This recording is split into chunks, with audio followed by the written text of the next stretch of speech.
Salam sejahtera, terima kasih karena bersama dengan saya di Nazilin Unity Channel. Hari ini sah, Rosmah Mansur terima arahan daripada mahkamah yang paling mengerikan. Baru-baru ini Rosmah Mansur telah disaman sebanyak AS ataupun American Dollar 346 juta. Kalau didarab dengan wang ringgit Malaysia, ianya menghampiri 1 bilion. Wow, ini bukan satu nilai yang biasa-biasa. Ini nilai yang luar biasa. Hari ini akhirnya mahkamah mengarahkan Rosmah Mansur memfailkan pembelaan saman AS 346 juta ringgit daripada 1MDB. Rosmah Mansur ditetapkan untuk memfailkan penyataan pembelaannya pada 4 Julai terhadap saman sivil berjumlah American Syarikat Dolar 346 juta daripada 1MDB dan 10 pihak yang lain.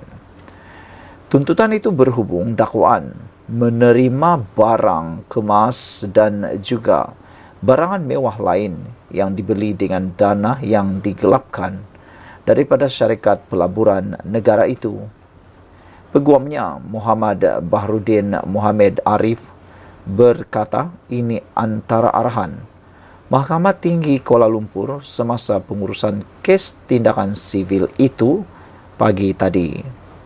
Peguam itu berkata isteri bekas Perdana Menteri Najib Razak yang dipenjarakan sebelum ini telah hadir bagi melawan saman itu.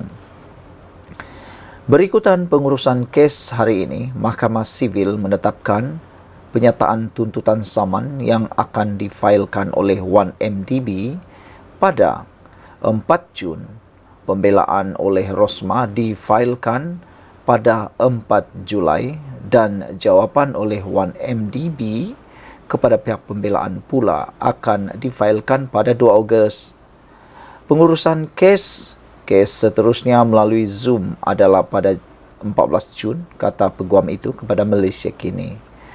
1MDB dan 10 pihak terbabit atau tersebut memfailkan writ saman di Mahkamah Tinggi Kuala Lumpur pada 9 Mei lalu dengan menamakan Rosmah Mansur sebagai defendant pertama dan Shabnam Naredas Daswani sebagai defendant kedua. Menurut salinan writ saman itu, pelanatif mendakwa Rosmah menerima ribuan barang kemas, jam tangan dan beg tangan yang ditulis atau dibeli oleh Shabnam dengan menggunakan wang yang didakwa diselewengkan daripada 1MDB dan pelanatif yang lain. Selain 1MDB, 4 lagi pelanatif adalah subsidiari syarikat itu, iaitu 1MDB Energy Holdings Limited, 1MDB Energy Limited, 1MDB Energy Langat Limited dan Global Diversified Investment Company Limited. Pelanatif yang lain adalah bekas subsidiari 1MDB SRC International Sdn Bhd dan 5 syarikat yang dalam proses pembubaran, iaitu Affinity Equity International Partners Limited, Alson Change Holding Limited, BlackRock Commodities Global Limited, Blackstone Asia Real Estate Partners Limited, dan Brightstone Jewelry Limited. Pelanatif mendakwa premis tuntutan mereka adalah tuntutan proprietari berequity dan atau penerimaan harta amanah atau hasilnya yang dapat dikesan yang tidak berpatutan atau diketahui penerimaan yang diketahui dengan atau bantuan tidak jujur dalam pecah amanah atau pelanggaran kewajipan fiduciary bantuan tidak jujur dan atau pengayaan tak patut. Mereka mendakwa wang dipindahkan menggunakan pelbagai entiti luar pesisir termasuk 5 pelanatif yang terlibat sebelum diberikan kepada 48 vendor yang berpengkalan di tidak kurang daripada 14 bidang kuasa untuk pembelian barangan mewah. Sebanyak 320 bayaran sedemikian berjumlah AS dolar 346 juta 10.489 juta AS dolar telah dibuat dakwa mereka. Selain menuntut arahan agar Rosmah membayar lebih AS 346 juta kepada mereka, Planatif turut memohon mahkamah antaranya agar mengarahkan defendant untuk membayar ganti rugi atau pampasan berequity yang ditetapkan mahkamah, ganti rugi keterlaluan dan atau ganti rugi teladan serta relief lain yang dirasakan sesuai oleh mahkamah. Sekian untuk kali ini. Jangan lupa tinggalkan komen anda untuk isu kali ini. Mampukah Rosmah Mansur membayar AS dolar 346 juta ini kalau beliau kalah dalam kes ini? Ini jumlah yang sangat besar dan dari mana mau dapat duit sebanyak itu? Sekian dulu, kita jumpa lagi. Jangan lupa tinggalkan komen anda. Salam sejahtera. Jika ini benar-benar berlaku, maka bersatu otomatis tiada masa depan lagi dan pastinya sudah boleh kira tidak relevan lagi. Jika syarat pertandingan tidak dilonggarkan, bersatu otomatis tiada lagi masa depan. Menjelang pemilihan bersatu yang dijangka berlangsung pada September depan ini, keperluan melonggarkan syarat pertandingan semakin menjadi perhatian. Mengikut peraturan semasa, hanya mereka yang memegang jawatan ketua bahagian atau dalam MPT selama 2 penggal lengkap saja yang layak bertanding jawatan top 5, yaitu Presiden, Timbalan Presiden dan 3 kerusi naib Presiden. Dengan peraturan tersebut, sementara Muhyiddin Yassin masih pasti tidak dicabar, ia juga menyebabkan hanya bekas Menteri Muhammad Ridwan Yusuf dan atau Pakwan yang dilihat berpotensi untuk mencabar Ahmad Faizal Azumu atau Peja bagi jawatan Timbalan Presiden. Tetapi kedua-dua pemimpin berkenan selain kalah pada PRU 15 lalu, mereka juga tiada aura untuk membawa bersatu ke tahap yang lebih meyakinkan.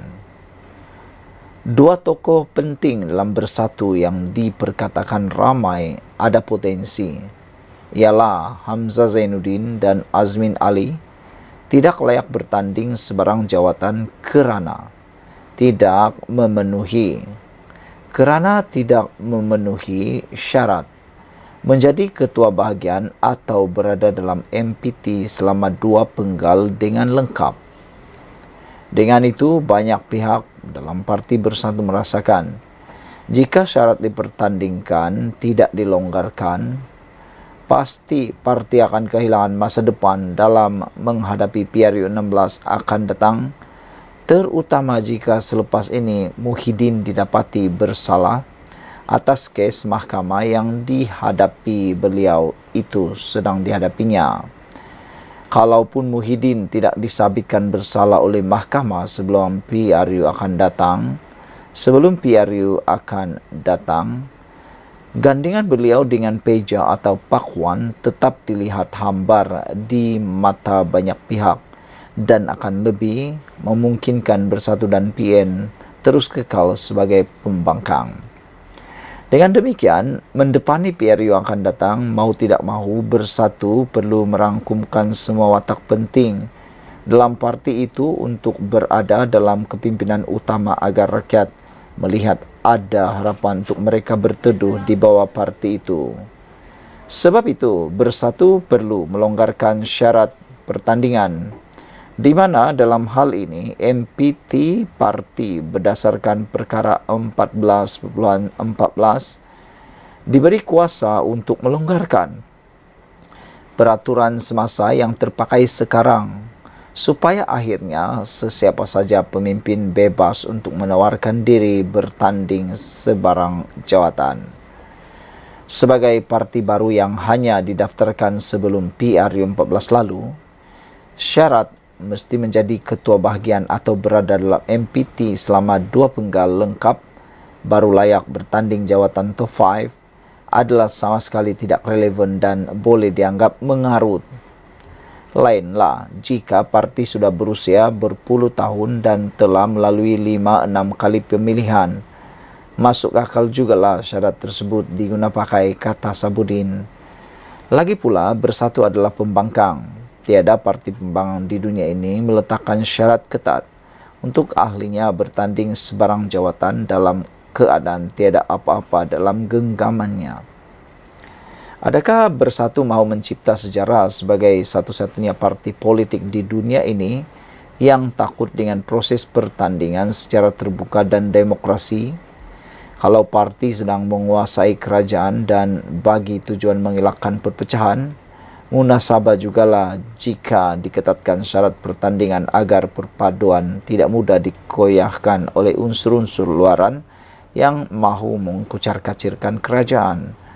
Tetapi sebagai pembangkang, bersatu perlu menunjukkan ia terbuka, lebih menarik untuk disertai dan ada kemeriahan dalam pertandingan sesuai dengan cita-cita mahu mengambil alih kerajaan.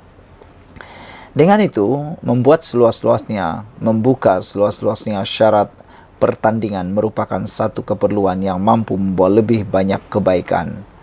Apa guna parti jadi lesu dengan syarat pertandingan yang amat ketat dan akhirnya kekal tersadai sebagai pembangkang untuk tempoh yang lebih lama.